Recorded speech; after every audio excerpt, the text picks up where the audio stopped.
निश्चय अरुणा का इकलौता बेटा था, जिसकी शादी वो बड़ी धूमधाम से करना चाहती थी, वो भी अपनी पसंद की लड़की से। लेकिन निश्चय ने तो पहले ही एक लड़की को पसंद कर लिया था जिसका नाम मिष्टी था, और वो एक गुजराती लड़की थी, और अपने बेटे की खातिर वो भी इस शादी के लिए हाँ कर देती है।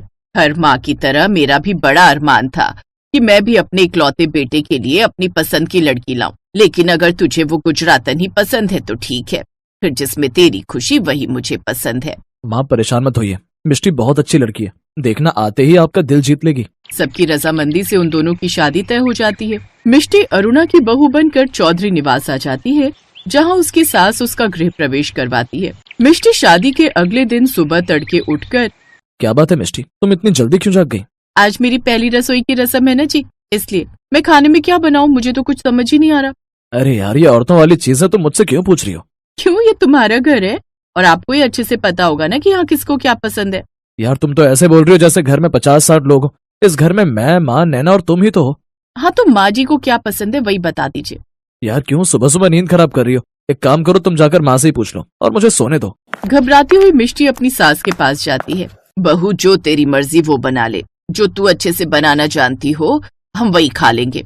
मिष्टी रसोई में जाती है और खुद से कहती है, आज तो मैं ऐसा खाना बनाऊंगी कि सब उसे खाते गरबा करने लग जाएंगे। हाँ नहीं तो मिष्टी के हाथ का खाना कोई मजाक थोड़ी ना है। हाँ नहीं तो आज इनको ऐसा खमन ढोकला और गुजराती खाना खिलाऊंगी कि ये लोग अपनी उंगलियां चाटते रह जाएंगे, और निश्चय जी तो खुशी के मारे कहीं मेरी पप्पी ना ले ले। हाय कितनी शर्म आ रही है मुझे तो सोच कर ही। कुछ देर बाद वो सबको अपने हाथ का खाना परोसती है। भाभी क्या बनाया आज खाने में? ये सब मिस्टी स्पेशल बनाए, आप खाएंगे ना तो खाने के साथ साथ अपनी उंगलियां भी खा जाएंगे। हाँ नहीं तो लीजिए खाइए खाइए। हाय ये क्या है, लगता है इसने नमक की जगह इसमें चीनी ही डाल दी है खाने में। माँ पहली बार ससुराल की रसोई में खाना बनाया ना, तो हो सकता है उन्हें पता नहीं चला होगा कौन सा नमक है और कौन सी चीनी। नहीं माँ जी, मैंने खुद ही सारे खाने में मीठा डाला है। वो क्यों भला? वो माँ ये गुजराती है ना, इसीलिए इसके यहाँ सब कुछ मीठा ही बनता है। दाल, सब्जियाँ, यहाँ तक कि समोसे कचौड़ियाँ भी इनके यहाँ मीठे ही बनते हैं। क्या? अच्छा ठीक है, लेकिन बहू हम दिल्ली वाले हैं और यहाँ ना सबको तीखा चटपटा ही पसंद आता है, इसलिए अब से हमारे लिए तीखा खाना ही बनाए कर, ये चीनी वाला नहीं। अब इतना खाना खराब तो नहीं कर सकते, इसलिए हम ये सब खा लेते हैं। अपनी सास की बात मानकर अब मिष्टी थोड़ा तीखा खाना बनाने लगती है, लेकिन इतने सालों की आदत यूं आसानी से जाने वाली तो थी नहीं। दिन में वो सबके लिए छोले चावल बनाती है और उसमें उसकी सास के दिए हुए छोले मसाले डालती है, जिससे उसका स्वाद तीखा हो जाता है। मिष्टी जब उसे चखती है तो इतना तीखा खाकर तो सब यहाँ से वहाँ भागने लगेंगे। नहीं, मैं थोड़ी चीनी इसमें डाल देती हूँ। हाँ नहीं तो उस खाने को बैलेंस करने के लिए वो उसमें फिर से चीनी डाल देती है। फिर सब जब खाना खाने बैठते हैं तो हैं, ये क्या खट्टे मीठे छोले चावल? बहू ये क्या है, मैंने तो तुझे पंजाबी मसाले दिए थे, फिर तूने खाने में चीनी क्यों डाल दी? वो माँ जी खाना ज्यादा तीखा लग रहा था, इसलिए उसको बैलेंस करने के लिए मैंने उसमें चीनी डाल दी। बहू हमें तीखा खाना खाने की आदत है, तो अगली बार से तू ये चीनी मत डालना, ठीक है? ठीक है माँ जी।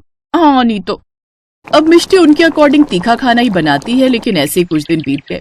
एक रोज मिष्टी के भाई बहन उससे मिलने उसके घर आते हैं, क्योंकि उनको उनकी इतनी याद जो आ रही थी। बहना रे, कैसी है तू बहना? पता है हमको तेरी कितनी याद आ रही थी। और तुमको पता है मुझे भी तुम दोनों की कितनी याद आ रही थी। हाँ नहीं तो मिष्टी के भाई बहन उसके ससुराल में कुछ दिन उसके साथ रहने के लिए आए थे, लेकिन मिष्टी के ससुराल में बनने वाला तीखा खाना उनको पसंद नहीं आ रहा था। माँ जी वो सुंदर और खुशी से ना वो तीखा खाना खाया नहीं जा रहा, तो जब तक वो दोनों यहाँ है मैं गुजराती स्टाइल का खाना बना लूं। अच्छा चल ठीक है बहू, कुछ दिन तो हम एडजस्ट कर लेंगे। अब मिष्टी अगले कुछ दिनों तक गुजराती खाना ही बनाती। अब ना चाहते हुए भी सबको वही खाना खाना पड़ता। कुछ दिन बाद उसके भाई बहन वहाँ से चले जाते हैं। उनके जाने के बाद अब मिष्टी फिर से बिना चीनी का इस्तेमाल किए सबको मसालेदार खाना परोसती है, जिसे खाने के बाद कोई किसी से कुछ नहीं कहता और एक दूसरे की शक्ल देखने लगते हैं। अरे ये क्या, आज तो आप सबने एक ही रोटी खाई, अब तो मैंने चीनी भी नहीं डाली खाने में, तो फिर किसी ने ठीक से खाया क्यों नहीं? वो मुझे ना आज ज्यादा भूख नहीं थी इसलिए। और मेरा भी पेट गड़बड़ा रहा है, और मैंने ना आज कैंटीन से कुछ खा लिया था, इसलिए ज्यादा भूख नहीं थी। अब मिष्टी हर रोज तीखा और मसालेदार खाना बनाती, जैसा उसके ससुराल वालों को पसंद आता था। लेकिन पिछले कुछ दिनों से उसके ससुराल वाले ठीक से खाना नहीं खा रहे थे। पता नहीं ऐसी कौन सी कमी रह जा रही है खाने में जो कोई ठीक से खाना खा ही नहीं रहा। रोज सब लोग चुपचाप खाना खाकर उठ जाते और कुछ भी नहीं कहते। ऐसे ही कुछ दिन बीत गए। फिर एक रोज, माँ जी वो आज ना मेरे मामा मामी आ रहे गाँव से। वो दिल्ली किसी शादी में आए थे तो मुझसे मिलने के लिए कहने लगे। मैंने शाम को उनको घर पर खाने पर बुला लिया है, तो क्या मैं आज गुजराती खाना बना लूं? ठीक है, जैसी तुम्हारी मर्जी, बना देना। फिर शाम को, वाह वाह मिष्टी, तेरे हाथों के ढोकले के पराठे, ओए होए कितने दिनों बाद खाने को मिले। तेरे ससुराल वालों के तो मजे हैं, ये तो रोज तुझे इतने अच्छे पराठे बनाने को बोलते होंगे, क्यों निश्चय बेटा? अरे नहीं नहीं मामा जी, इनको ये गुजराती खाना पसंद नहीं आता। वो खट्टा मीठा होता है ना, यहाँ सबको स्पाइसी खाना ही पसंद है, वही ये सब खाते हैं। अच्छा, इतनी अच्छी चीज इन्होंने नहीं खाई, फिर तो क्या खाया। खैर, हमें तो बहुत पसंद आए तुम्हारे ये ढोकले के पराठे। खाना खाने के कुछ देर बाद वो लोग सबसे विदा लेकर वहाँ से चले जाते हैं। मिष्टी उन्हें बाहर तक विदा करके पड़ोस वाली काकी से कुछ बात करने लग जाती है। और कुछ देर बाद जब वो वापस लौटती है तो देखती है कि टेबल पर रखे ढोकले के पराठे वो सब बड़े ही चटकारे लेकर खा रहे थे। वाह कितना टेस्टी है ये तो। सच में मजा ही आ गया। हाँ, अब तो हमें तीखा खाना पसंद ही नहीं आता।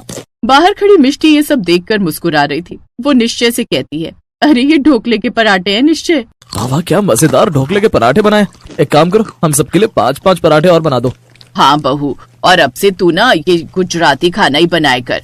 हमको तो ये गुजराती खाना बड़ा ही पसंद आता है। हाय मेरी गुजरातन, क्या कमाल का खाना बनाती है तू तो। हाय दिल ले गई कुड़ी गुजरात दी, दिल ले गई कुड़ी। ए हालो, मैं भी सबके लिए ढोकले के पराठे बनाकर लाती हूँ। उसको खाने के बाद हम सब साथ में गरबा करेंगे। हाँ नहीं तो।